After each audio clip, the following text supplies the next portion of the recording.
Hello friends, তোমরা সবাই কেমন আছো? আমি আজ বিষ্ণুপুর ঘুরতে চলে এসেছি।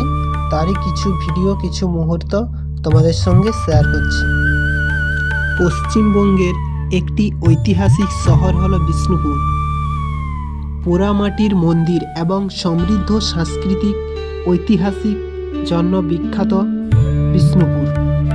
এই যে মন্দিরটা দেখতে পাচ্ছ, এটা হচ্ছে বিষ্ণুপুরের রাসমঞ্চ নামে পরিচিত। 1600 খ্রিস্টাব্দে একে তৈরি করেছিলেন মল্লরাজ বীর মহাবীর। 1600 খ্রিস্টাব্দে এই মন্দিরটা তৈরি করেছিলেন। এত সুন্দর স্থাপত্য, কিছু বলার নেই। সবটাই পোড়া ইটা দিয়ে তৈরি।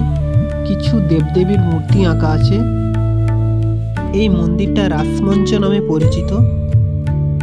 বিষ্ণুপুরে এসে এটাই হলো আমার প্রথম দেখা। এরপর আমরা চলে যাব আলাদা কোনো মন্দিরে।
বাইরের ভিউটা দেখুন, অসাধারণ।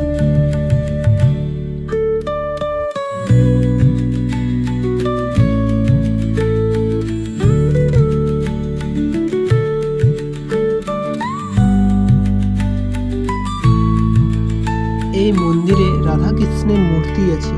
প্রত্যেকদিন এখানে পুজো হয়। এই মন্দিরের সামনে একটি দুর্গা ঠাকুরের মন্দির আছে। সবাই পারলে ওটাও দেখে নেবেন। বিষ্ণুপুরে ঘোরার জায়গা অনেক আছে। সারাদিন একদিন ঘুরে শেষ করতে পারবে না।